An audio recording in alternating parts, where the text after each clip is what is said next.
우리가 세상을 살다 보면 때로는 지칠 때가 와요. 특별히 영육 간의 강건함을 위해서 우리는 기도를 참 많이 하는데, 육이 지치면 영이 지칩니다. 또 영이 지치면 육이 지쳐요.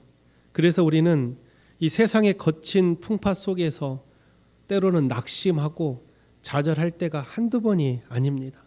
가장 힘들게 하는 것은 내가 열심히 일을 했는데, 내가 무언가를 열심히 준비했는데 그게 수포로 돌아갔을 때 찾아오는 좌절감, 상실감, 이러한 마음들이 스스로를 무너뜨릴 때가 너무나도 많다라는 것. 그럴 때 누군가의 위로의 한마디가 얼마나 큰 힘이 되는지 아십니까? 여러분들은 살면서 누군가를 진심으로 따뜻하게 위로해 보신 적이 있으십니까? 반대로 여러분은 인생을 살면서 힘들 때 누군가가 전해준 따뜻한 위로를 경험하신 적이 있으십니까? 저도 말씀을 준비하면서 지난 과거를 생각해 봤는데, 힘들 때마다 위로해 주셨던 분들이 참 많더라고요. 지금 생각해 보면 그때는 그냥 그 사람의 위로라고 생각했는데, 지금 생각해 보니 때마다 하나님이 보내주신 주님의 은혜의 사람들이 아니었나라는 그런 생각을 하게 됩니다. 여러분도 인생을 살다 보면 힘들었던 순간순간마다 나를 위로해 주었던 주변의 사람들이 한두 명은 다 있었을 것입니다.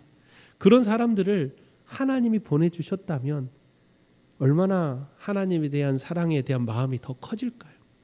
우리는 그때는 알지 못해요. 지금 당장은 너무 힘들고 지쳐서 주의 사랑을 깨달을 수 있는 믿음의 어떤 여유가 없어요. 하루하루 살기 바쁘고 직장 생활하기 바쁘고 자녀 돌보기 바쁘며 우리가 꿈꾸는 것들을 이루고자 오늘도 부단히 애쓰고 있기 때문에 하나님의 사랑보다는 지금 눈앞의 현실에 내 마음을 더 쏟을 때가 더 많다라는 거예요. 그러나 한 가지 확실한 건 하나님의 사랑은 변하지 않는다라는 거예요. 하나님의 사랑은 언제나 우리를 향하고 있다라는 거예요. 그러므로 하나님의 사랑을 우리가 경험하고 깨달을 때 진정한 하나님과의 영적인 교제가 시작이 되는 거예요. 저는 우리 송파교회 모든 성도님들이 그런 하나님의 사랑을 마음속으로 깨달을 수 있는 영적인 눈과 귀가 열려 있기를 주 이름으로 축원드립니다. 한 가지 실제 역사적 이야기를 전하고자 합니다. 제2차 세계대전 당시에 이 나치 독일이 프랑스를 점령하고 이 수많은 유대인들을 학살했던 어두운 시절이 있었죠. 그때 프랑스 남부의 고원지대에 위치한 리뇽이라는 지역이 있었는데, 이 작은 마을에 한 교회가 있었어요. 이 프랑스 개혁교회였는데 이 교회의 목사님의 이름이 트롱메라는 목사님이었어요. 이 트롱메라는 목사님은 신실하신 목사님이었어요. 그래서 성도들과 함께 늘 하나님의 말씀을 실천하는 데 가장 앞섰던 사람이, 여러 가지 하나님 말씀이 있었는데 이 트롱메 목사님이 하나님 말씀 중에 가장 첫 번째로 하고자 했던 게 바로 하나님의 사랑을 세상에 전하는 거였어요. 당시 피난처를 찾아 헤맸던 유대인들이 너무나도 많았어요. 그 유대인들을 한 명씩 거두기 시작합니다. 유대인들은 자신들이 언제 죽을지 모르기 때문에 목숨을 걸고 도망을 다녔어요. 그래서 이 트롱메 목사님은 그런 유대인들을 몰래 숨겨주고, 그냥 숨겨준 게 아니라 먹을 것을 내어주고 그들의 마음의 위로와 하나님의 따뜻한 말씀으로 그들을 대해 주었다라는 거예요. 그런데 어느 날 이 게슈타포가 마을에 급습합니다. 그래서 트롱메 목사님을 잡아다가 신문을 하게 되죠. 엄청난 고난을 주고 엄청난 시련을 줍니다. 그리고 수많은 고통 속에서도 이 트롱메 목사님은 끝까지 마음을 저버리지 않고 있었죠. 그때 이 게슈타포가 이 트롱메 목사님에게 이렇게 물어봅니다. 왜 이렇게 위험한 짓을 하셨습니까? 왜 이렇게 쓸데없는 짓을 하셨습니까? 라고 그렇게 물어봤을 때 이 트롱메 목사님이 성경책을 딱 펼쳐 보이면서 이렇게 이야기를 했다고 합니다.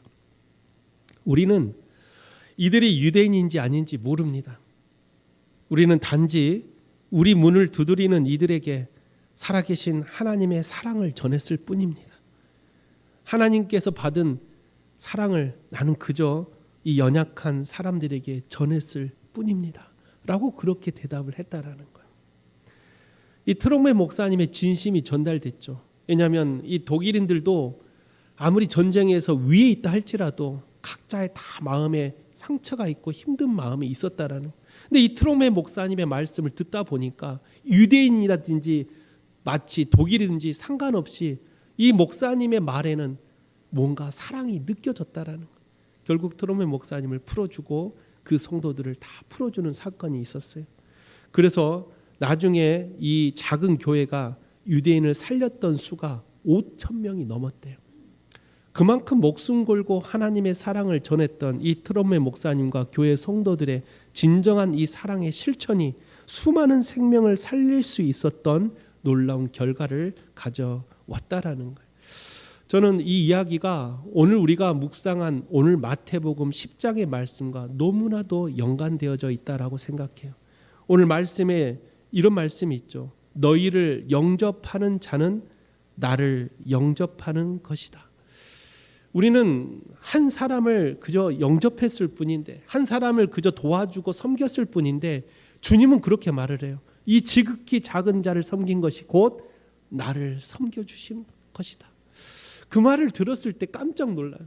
아니, 나는 그저 가난한 자 한 명 도왔을 뿐인데, 그저 힘들어하는 사람 가서 위로해 줬을 뿐인데, 그저 지쳐있는 사람 가서 손 잡아줬을 뿐인데, 그게 주님께 한 거라고요? 얼마나 놀랄까요? 얼마나 우리는 그게 주님을 위한 거라면 우리는 얼마든지 할 수 있다라는. 그런데 하지 않고 있는 사람들이 더 많아요. 그래서 마태복음 25장에 보면 양과 염소의 비유가 있잖아요. 그때 염소들이 뭐라 그래요? 아, 우리는 주님을 위해서 이것도 하고 저것도 하고 많은 것을 했지 않습니까? 그랬더니 예수님이 뭐라 그랬어요? 오른쪽에 있는 양들을 보면서 지극히 작은 자에게 한 것이 곧 나에게 한 것이라는 거예요. 우리는 바리새인 같은 믿음을 가지고 사는 사람들이 우리 주변에 참 많습니다. 아니요, 나 자신도 그렇게 신앙생활 할 때가 종종 있다라는 거예요.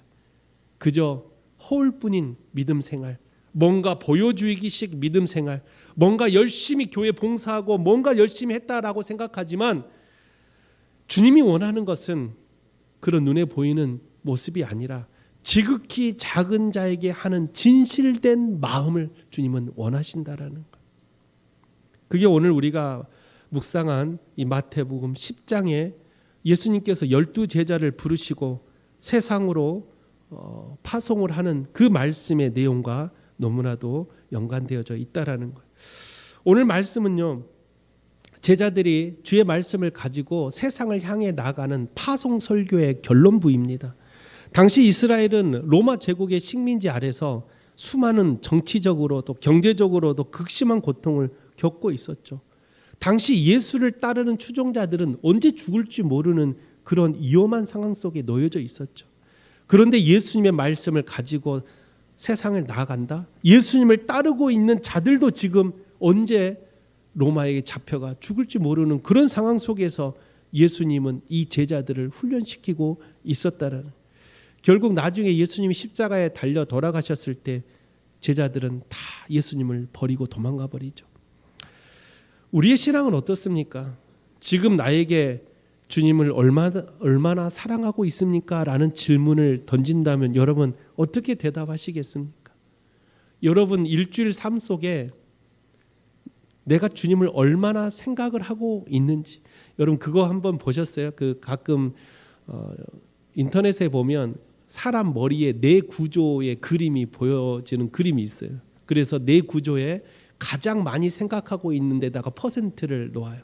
그래서 어떤 사람은 돈에 99% 있는 사람, 나머지는 조금씩 있는 사람, 어떤 사람은 사랑이 뭐 70%, 직장이 20% 뭐 이렇게 하는 뇌 구조 그림이 있는데, 우리 그리스도인들에게 그 뇌 구조의 그림을 보여준다면 여러분은 예수님은 과연 몇 퍼센트 있을까? 우리의 삶 가운데 예수님은 나의 삶에 얼마나 비중을 차지하고 있을까? 여러분 스스로가 한번 내 구조를 한번 생각해 보세요. 나는 지금 가장 어디에 내 마음의 우선순위가 놓여져 있는지. 저는 우리 송파교 성도님들은 다른 건 몰라도 가장 퍼센트가 높은 것이 예수님이 되시기를 주 이름으로 부탁을 드립니다. 주님을 향하는 우리의 마음의 우선순위가 주님이라면 우리가 구하지도 않는 것까지 주님은 반드시 해결해 주실 것입니다.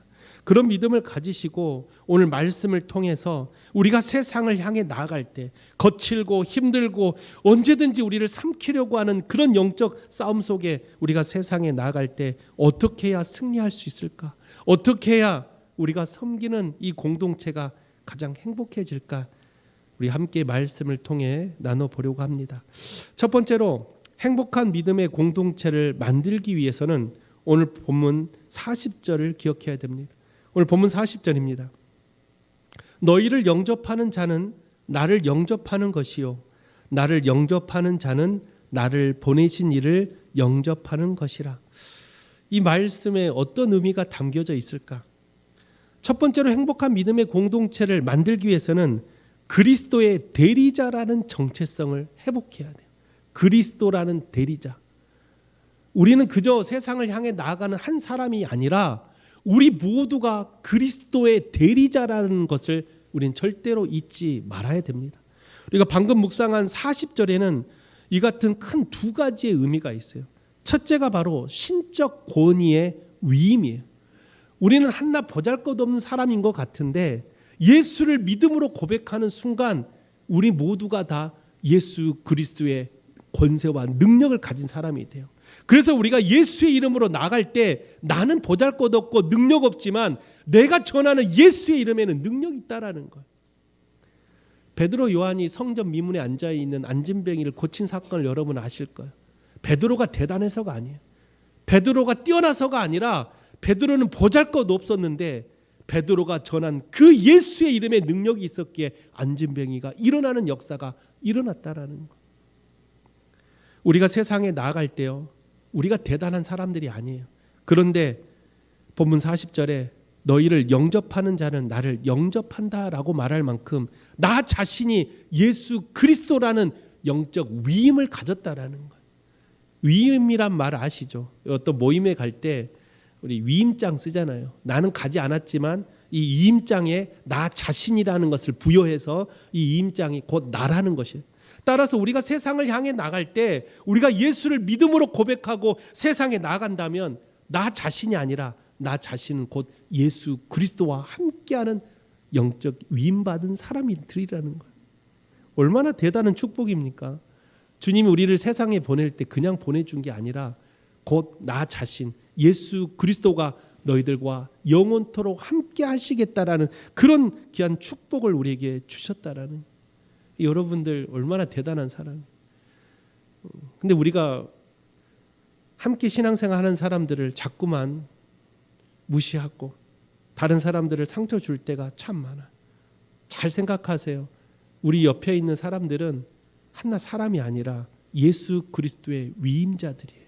그렇게 생각하면 여러분 함부로 할 수 있겠습니까? 예수님한테 우리가 함부로 할 수 있어요? 못 하잖아요. 근데 왜 세상 사람들, 왜 주변의 사람들한테는 쉽게 말 한마디 던지고 쉽게 행동할까? 다시 한번 생각하십시오. 우리 주변의 믿음의 동역자들은 그냥 한 사람이 아니라 그리스도의 위임된 사람들이라는 것을 꼭 기억하시기를 주 이름으로 축원드립니다. 두 번째, 오늘 본문 40절에 담겨져 있는 의미는 삼위일체 하나님의 은혜가 있어요. 삼위일체가 뭡니까? 하나님과 예수님과 이 성령님이 하나 된다라는 크나큰 축복이죠. 그래서 예수님께서 말씀하시기를 나를 영접하는 것은 곧 나를 보내신 하나님을 영접하는 것이다. 당시의 유대인들에게 있어서 당시의 바리새인들, 서기관들, 율법에 능통한 자들에게 있어서 가장 소중하게 생각하는 게 뭐예요? 바로 살아 역사하신 하나님이죠. 율법을 전하는 자들에게 야훼 하나님은, 그들에게 엘로힘은 삶의 모든 거였어요. 그런데 어떤 사람이 나타나서 자기가 하나님의 아들이래. 그러니 얼마나 열받겠어요. 얼마나 화가 났겠어요. 그러니 바리새인들이 저 말도 안 되는 예수를 잡아다 주게 된다라고 생각을 한 거예요. 하나님은 한 분뿐인데 감히 너가 하나님의 아들이라고? 어찌 연약한 인간이 어떻게 하나님의 아들이 될 수 있냐라고 말도 안 되는 소리 하지 말라고 바리새인들과 서기관들은 율법을 내세우면서 예수를 죽이려고 했죠. 근데 우리는 잘 생각해 봐야 돼요. 예수님이 말씀하실 때 나를 보내신 이를 영접하는 것이라는 삼위일체의 은혜를 주셨다라는 거예요. 그래서 우리는 예수님을 믿음으로 고백하는 순간 우리가 예수 그리스도의 임된 자가 되면서 곧 나를 보내신 하나님까지 함께하는 성삼위일체의 축복을 받게 되는 놀라운 은혜를 받게 되는 거예요. 우리 안에는 하나님, 예수님, 성령님이 늘 함께하는 그런 축복을 가지고 살아가는 복된 성도들이라는 것을 꼭 기억하시기를 주 이름으로 부탁을 드립니다.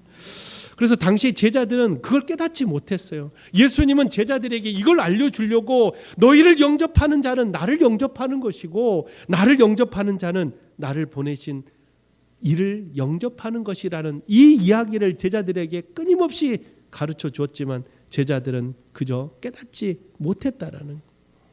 그러나 언제 제자들이 이 예수님의 말씀이 깨달아졌어요? 나중에 예수님이 돌아가신 후에 오순절 다락방에 성령이 임했을 때 그제서야 예수님이 하셨던 말씀이 그제서야 깨달아진 거예요. 아하, 그 살아계셨던 예수님, 우리와 3년 동안 동행하고 함께 밥을 먹고 함께 잠을 잤던 그 예수님이 살아 역사하신 하나님이셨구나.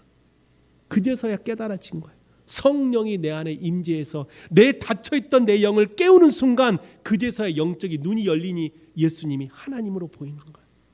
그래서 우리에겐 성령이 필요한 거예요. 그래서 우리는 성령을 간구하고 늘 성령에 임재하기를 우리는 갈망하며 살아야 된다라는 거예요. 오죽했으면 예수님이 승천하실 때 제자들의 연약함을 알고 있었기에 성령을 보내주겠다고 약속을 했을까? 우리도 성령이 필요합니다. 우리는 너무나도 연약합니다. 성령이 없이는 단 한순간도 살 수가 없어요. 우리 성밖의 모든 성도님들은 그런 성령을 사모하셔서 나 자신 한 사람이 아니라 예수 그리스도 하나님 성령님이 함께하는 그런 삼위일체 축복을 가지고 살아가는 복된 성도들이 되시기를 주 이름으로 축원드립니다. 여러분의 말 한마디에는 권세가 있어야 돼요. 여러분의 행동 하나에는 살아계신 하나님의 사랑이 묻어나야 돼요. 그런 여러분의 축복 삶으로 하나님은 인도하시고 있는데 왜 우리는 말 한마디 행동 하나를 쉽게 하려고 할까요? 아니요. 우리는 그런 조차도 깨닫지 못할 때가 너무나도 많다라는 거예요. 사랑하는 성도 여러분, 우리 그리스도인들은요. 세상에서 화려한 명함을 가지지 못할 수 있습니다. 또한 남들처럼 알아주는 권력이나 재물을 소유하지 못해 위축될 수도 있습니다. 그러나 주님은 오늘 분명히 우리에게 말씀하십니다. 우리는 예수 그리스도의 대리자입니다. 우리 안에 성령 하나님을 모시고 살아가는 거룩한 성도입니다. 그러므로 세상이 우리를 알아주지 않는다고 해서 좌절하거나 낙심하지 마십시오. 우리 안에는 살아계신 하나님이 함께 하십니다. 할렐루야. 하나님 우리와 함께 하시는 사람들은 어디를 가더라도 승리하게 돼 있습니다. 여러분의 삶 가운데 그런 주님과 함께하는 축복된 사람으로 이 세상을 살아가는 축복된 우리 송파교회 성도들이 되시기를 주의 이름으로 축원드립니다. 두 번째로 행복한 믿음의 공동체를 만들기 위해서는 썩어질 수밖에 없는 것을 바라보는 게 아니라 하늘의 풍성한 상급을 바라보시기를 바랍니다. 오늘 본문 41절인데요. 선지자의 이름으로 선지자를 영접하는 자는 선지자의 상을 받을 것이요 의인의 이름으로 의인을 영접하는 자는 의인의 상을 받을 것이요. 이 말씀을 처음에 제가 묵상했을 때 내가 목회를 시작할 때 그런 생각을 했어요. 하나님 앞에 내 모든 삶을 맡겨야 되겠다. 근데 어떻게 해야 하나님이 기뻐하실까? 어떻게 해야 하나님이 나를 사랑해 주실까? 그래서 선교사를 나가야 되나? 복음을 가지고 정말로 힘든 지역에 찾아가서 복음을 전하면 하나님이 사랑하실까? 왜냐하면 어렸을 때부터 분강사들이 그런 말을 많이 해서 천국에 가면 가장 1등 칸에는 순교자가 살고 있대요. 목사들은 제일 마지막 칸에 입만 살아있대요. 그럼 목사가 아니라 나는 순교자가 돼야 되는데, 나는 하나님 제일 가까운 곳에 서 있어야 되는데, 그럼 나는 목사가 아니라 선교사가 돼야 되나? 내가 오늘 복음을 가지고 순교자가 돼야 되나? 이런 생각을 하면서 신학을 처음 시작을 했어요. 여러분들은 신앙생활 하면서 그런 생각 안 해보셨습니까? 어떻게 하면 하나님께 사랑받을까? 어떻게 하면 하나님이 기뻐하실까? 내가 그리스도인으로서, 내가 예수를 믿는다라는 성도로서 내가 어떻게 해야 하나님께 사랑을 받을 수 있을까? 그런 생각 해보셨습니까? 그 생각을 해보셨다면 여러분의 행함은 그 다음 어땠습니까? 어떻게 해야 하나님께서 나를 사랑하신다라고 생각을 하셨습니까? 우리는 무언가를 하나님께 해야지만 하나님은 사랑한다라고 생각하죠. 그래서 제가 목회할 때 어떤 성도가 그런 이야기를 하더라고요. 목사님은 참 좋겠어요. 왜요? 항상 말씀 전하고 늘 기도하고 늘 찬양하잖아요. 하나님 얼마나 사랑하시겠어요? 제가 그 말을 들었을 때 곰곰이 생각해 봤어요. 목회자로서 그렇지, 열심히 기도하고 말씀 열심히 보니까 하나님이 얼마나 사랑하실까? 근데 그런 생각보다는 말씀을 전하는 바리새인들은 왜 하나님께 사랑받지 못했을까라는 생각이 먼저 떠오르더라고요. 내가 사랑받고 있다라는 생각보다는 바리새인들은 왜 사랑받지 못했을까라는 생각이 먼저 들었다라는 거예요. 그러면 진짜 하나님이 사랑하는 사람은 무엇일까? 말씀을 많이 알고 말씀을 전하고 성경을 막 백독 천독하면 하나님이 사랑하실까? 아니라는 거예요. 하나님이 사랑하는 사람이 과연 어떤 사람일까? 그래서 성경에 보면 하나님이 사랑했던 사람들을 쭉 살펴보세요. 어떤 사람들을 하나님이 사랑했을까? 다 보잘것없는 사람들을 사랑해. 근데 한결같이 공통된 점이 있어요. 하나님이 사랑했던 사람들은 하나님의 손을 끝까지 붙들고 있었던 사람. 부족하지만 연약하지만 하나님 말씀을 하나라도 실천하려고 노력했던 사람. 이런 사람들을 하나님은 사랑했더라고요. 아브라함은요, 우상을 섬기는 보잘것없는 집안이었어요. 그런데 하나님이 어느 날 아브라함에게 딱 나타나서 너는 본토 친척 아비집을 떠나 내가 지시할 땅으로 가라. 당시의 유대 사회는 자기 부족을 벗어나면 돌에 맞아 죽습니다. 목숨을 걸어야 돼요. 그런데 처음 만난 하나님이 나보고 내 고향을 떠나라고요? 그거 말고 다른 봉사는 없습니까? 대부분 이렇게 이야기를 했을 텐데 아브라함은 그 하나님의 손을 붙들고 미지의 세계로 나갔다라는 거예요. 근데 하나님이 안 사랑할 수가 없더라고요. 다윗은 어땠어요? 다윗은 수많은 고난 속에서도 하나님을 늘 찬양했던 사람. 고난이 올 때마다 다윗은 하나님을 찬양했어요. 수많은 고난과 수많은 역경 속에서도 끝까지 하나님의 손을 놓지 않았던 사람. 그러니 하나님이 얼마나 다윗을 사랑했을까? 욥도 그랬고 요셉도 그랬고 성경에 나왔던 수많은 하나님의 사랑받았던 사람들의 대부분이 끝까지 하나님의 사랑을 붙들고 살았다라는 것. 지극히 작은 것. 그래서 마태복음 25장에도 지극히 작은 것에 한 것이 곧 나에게 한 것이라는 그 말씀을 곰곰이 묵상해 보면 커다란 눈에 보이는 뭔가 화려한 업적보다는 하나님이 기뻐하시는 건 지극히 작은 소자에게 말씀을 전하고 사랑을 전하는 그런 사람들이 하나님이 사랑하는 사람들이구나라는 것을 깨닫게 된다라는 것. 저는 우리 성박교회 모든 성도님들이 하나님께 사랑받는 사람들이 되시기를 주 이름으로 축원드립니다. 사랑받으려면 다른 것보다 말씀 하나라도 실천하려고 노력하는 마음이 있어야 돼요. 말씀을 실천한다라는 건 쉽지 않습니다. 그런데 내가 그 말씀을 세상 가운데 실천하려고 노력하는 그 마음을 하나님은 사랑하신다라는 거예요. 우리가 세상을 살다 보면 하나님의 말씀을 실천하려고 노력했지만 잘 안 될 때가 더 많잖아요. 원수를 사랑해라. 늘 그렇게 어떻게 합니까? 항상 기뻐하고 쉬지 말고 기도하라는데 어떻게 그렇게 삽니까? 늘 겸손하라고 하는데 늘 예수 믿는 사람들은 먼저 고개를 숙이고 먼저 남에게 손을 내밀라는데 우리가 그렇게 살지 못하잖아요. 마음속에 분노가 올 때도 있고 마음속에 시기와 질투와 성냄이 앞서갈 때가 있고 때로는 내 생각이 앞서가고 때로는 내 경험이 앞서갈 때가 많은데 어떻게 말씀대로 살려고 우리가 노력하겠습니까? 그런데 하나님은 다른 거 없어요. 지극히 작은 자, 소자 그 한 사람에게 하는 것을 하나님 기다리고 계신다라는 것. 저는 우리 성밖에 모든 성도들이 세상에 눈에 보이는 큰 업적보다는 하나님이 기뻐하시는 지극히 작은 일에 최선을 다하시기를 주 이름으로 부탁을 드립니다. 교회 와서 그런 일들이 많아요. 보이지 않는 곳에서 섬기는 사람들, 주차 봉사, 식당 봉사, 방송실 봉사뿐만 아니라 내가 뭔가를 맡지 않았어도 우리가 매주일마다 제가 숙제를 내주는 것도 이게 다 하나님이 기뻐하시는 일들이에요. 누군가에게 찾아가서 환한 미소를 띄워주는 것 자체도 우리는 하나님이 기뻐하시는 일이다.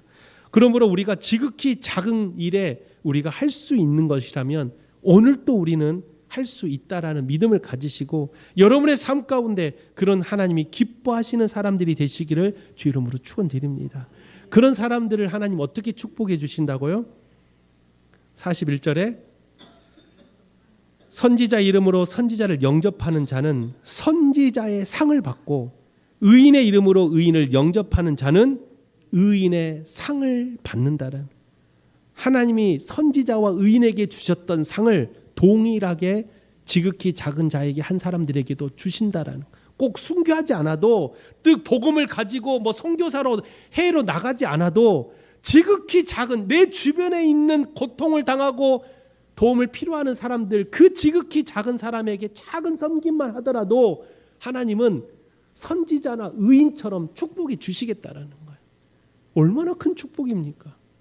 내가 그만큼 축복 받을 만한 사람도 아닌데, 내가 그만큼 하나님께 상 받을 만큼 큰 일을 한 것도 아닌데 하나님은 그 지극히 작은 자에게 한 사람에게 동일한 축복을 주시겠다라는 거예요.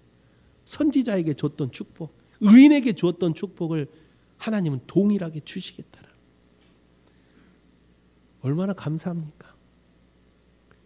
그런데도 지극히 작은 자에게 하지 않고 있다면 그 복을 걷어차고 있다라는 거예요. 저는 우리 성도님들에게 다시 한번 권면을 드립니다. 할 수 있는 것부터 시작하십시오. 실천할 수 있는 것부터 시작하십시오. 하나님 말씀 어렵습니다. 그러나 내가 할 수 있는 것부터 시작하십시오. 아침에 집을 문을 열고 나올 때 옆 이웃을 만나고 아파트 정문에 나올 때 경비원을 만날 때도 그냥 반갑게 인사해주는 그 지극히 작은 것부터 시작하십시오. 나 한 사람으로 인해서 누군가의 마음이 위로가 되고 누군가의 마음이 기쁨이 될 수 있다면 그게 바로 하나님이 기뻐하시는 사람들이라는 거예요. 그래서 여러분들이 어디를 가더라도 여러분 때문에 그 공동체가 행복해지기를 부탁을 드립니다. 행복한 공동체가 되려면 내가 먼저 지극히 작은 자에게 섬겨야 된다라는 거. 그런 마음을 가지시고 하나님께 받는 커다란 상을 받으시기를 주 이름으로 부탁을 드립니다. 마지막 세 번째로 행복한 믿음의 공동체를 만들기 위해서는 오늘 설교 제목이죠. 냉수 한 그릇을 베푸는 참된 그리스도인이 되어야 한다라는 것입니다. 본문 42절입니다. 또 누구든지 제자의 이름으로 이 소자 중 하나에게 냉수 한 그릇을이라도 주는 자는 내가 진실로 너희에게 이르노니 그 사람이 결탄코 상을 잃지 아니하리라. 앞에 말씀들은 이렇게 하면 상을 주겠다라는 말씀이라면 오늘 본문 42절은 나에게 이미 받은 상을 잃어버리지 않게 해주시겠다라는 하나님의 크나큰 축복의 말씀이라는. 그래서 이 42절의 말씀은 우리가 받은 이 상, 이미 받은 하나님의 이 은혜를 잃어버리지 않게 해주는 지침서와 같은 말씀입니다. 어떤 목사님은 이 42절을 뭐라고 표현했냐면 이 말씀은 복음서 전체에서 가장 감동적이고 실제적인 제자도의 실천을 보여주는 말씀이다라고 그렇게 말할 정도로 이 마태복음 10장 42절의 말씀은 매우 큰 의미들을 담고 있는 말씀들이죠. 그 말씀 안에 오늘 설교 제목인 냉수 한 그릇, 제가 말씀을 준비하면서 냉수 한 그릇이라는 이 단어에 엄청난 마음의 어떤 감동이 왔어요. 이 냉수 한 그릇 보잘것없는데 누구나 다 할 수 있는 거고 누구나 다 한 번쯤은 해봤던 것인데 이 냉수 한 그릇이라는 이 단어에 너무나도 큰 은혜를 받기 시작했어요. 예수님께서 제자들에게 말씀하실 때 이 냉수 한 그릇이라도 주는 자가 되어라 라고 말할 때 이 냉수 한 그릇이라는 그 단어를 예수님은 왜 사용했을까? 냉수 한 그릇이라는 이 단어에 예수님은 어떤 의미를 가지고 있었을까? 그래서 곰곰이 묵상해 봤어요. 그리고 여러 가지 책을 찾아보고 주석을 보고 이 냉수 한 그릇이라는 이 표현의 의미를 찾기 시작합니다. 그랬더니 이런 말씀이 있더라고요. 당시 유대 사회에서 기후와 환경 속에서 지나가는 나그네에게 물을 한 잔 대접하는 것은 당시의 관례였대요. 그냥 문화였다면.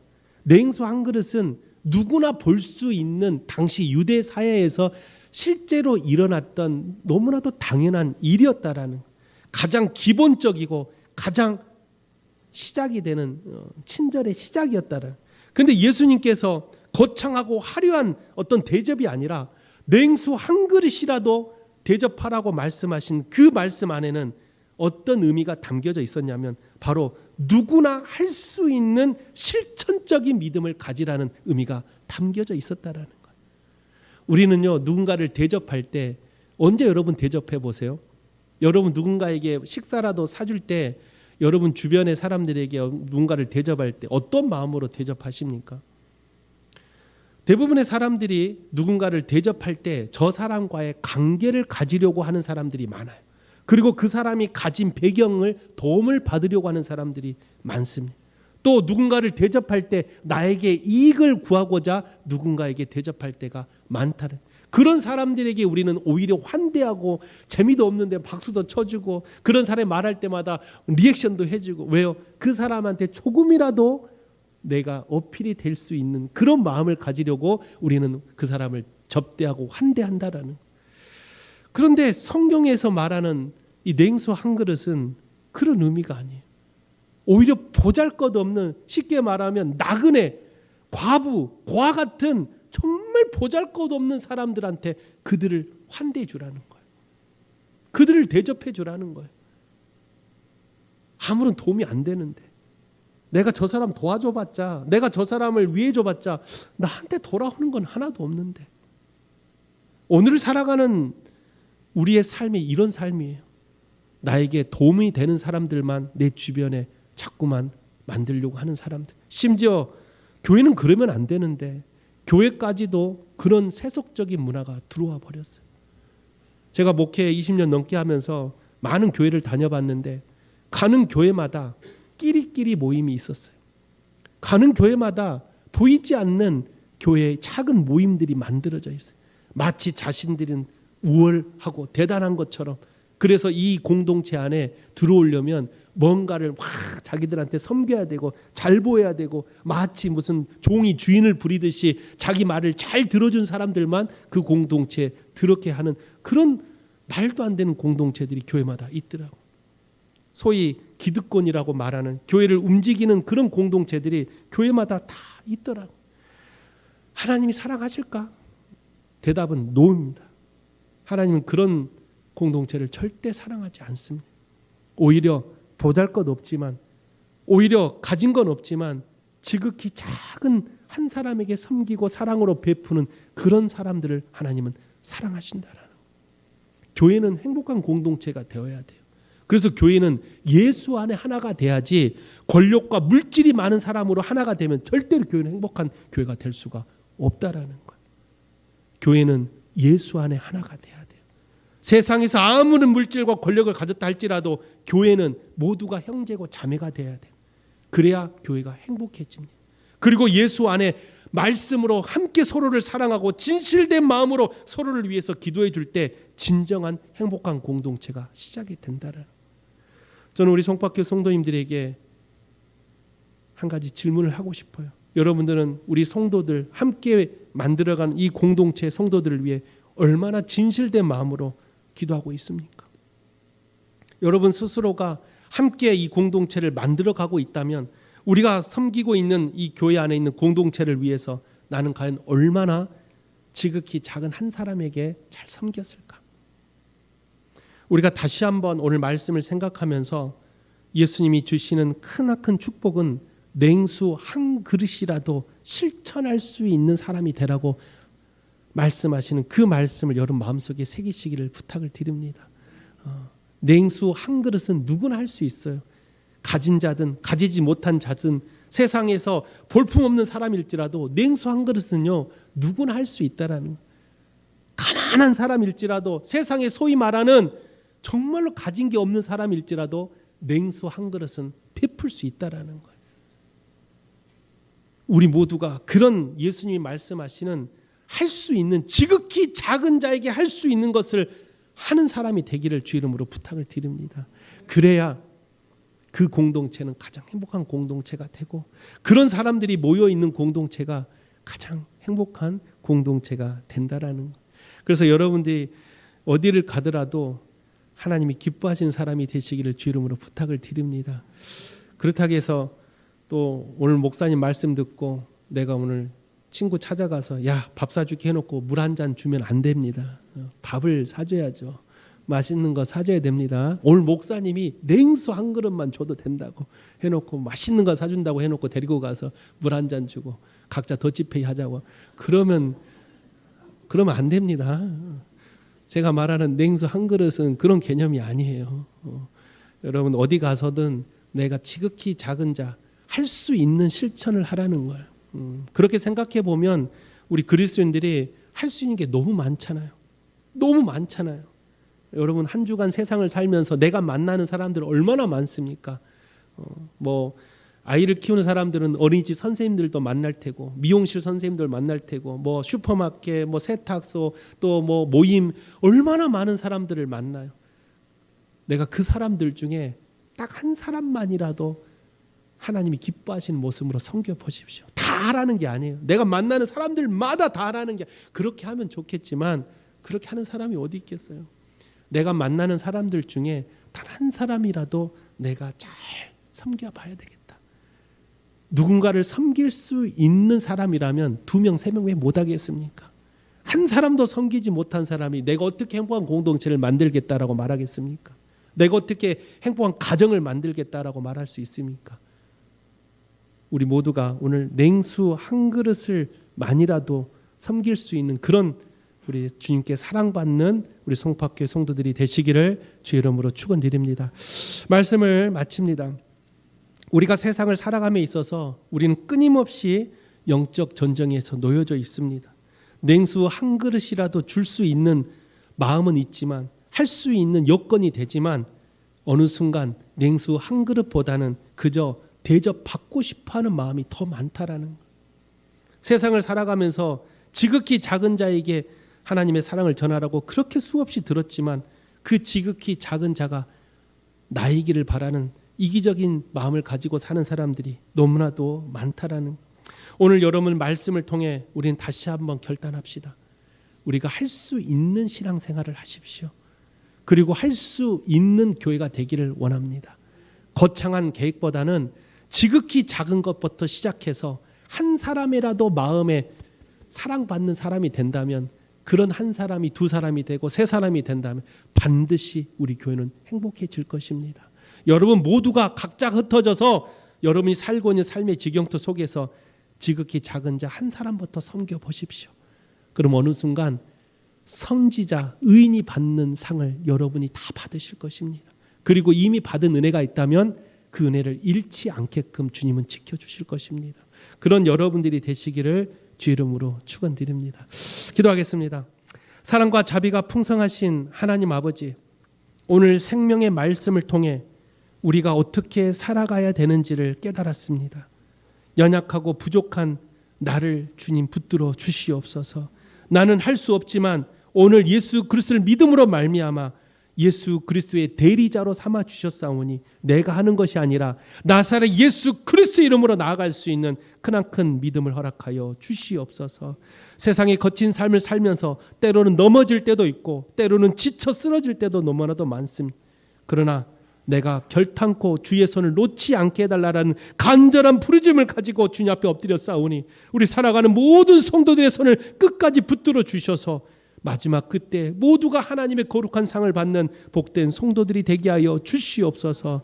특별히 내가 무언가를 하기보다는 할 수 있는 지극히 작은 자를 섬길 수 있는 믿음을 허락하여 주시옵소서. 그래서 우리 모든 성도들이 살아가는 삶의 공동체에서 누군가 한 사람을 잘 섬겨 그 사람에게 기쁨을 주고 사랑을 줄 수 있는 하나님 마음에 합당한 사람들이 될 수 있도록 주님 역사하여 주시옵소서. 오늘 또 냉수 한 그릇이라는 마음을 가지고 오늘을 세상을 살아갈 수 있는 믿음을 주시기를 간절히 바라오며 살아계신 예수 그리스도 이름으로 감사하며 기도하옵나이다. 아멘.